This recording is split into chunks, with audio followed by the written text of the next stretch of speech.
বন্ধুরা, কলমা news 24 TV channel নতুন আরেকটা ভিডিওতে আপনাদেরকে স্বাগতম। আমি এই মুহূর্তে আছি গাউসিয়া বিশ্ব রোড।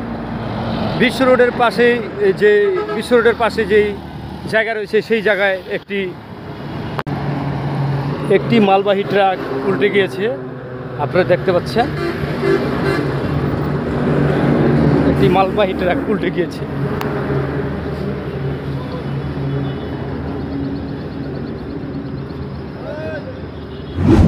দেখতে পাচ্ছেন এই যে গাড়ি উল্টে গেছে, এটা সম্ভবত জয়সর নাম্বারের গাড়ি। ঠিক আছে, জয়সর নাম্বার গাড়ি, এটা হচ্ছে 6 চাক্কার গাড়ি। বন্ধুরা, আপনারা দেখতে পাচ্ছেন এটা সামনের পার্ট। এখানে কোনো আহত নিহতের কোনো ঘটনা ঘটেনি।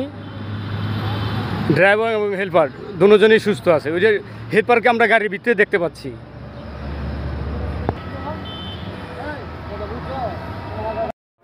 গাউসিয়া হাইওয়ে পুলিশ তারা ডিউটির দায়িত্বে রয়েছে এবং এই বিষয়টা তারা তদন্ত করছে।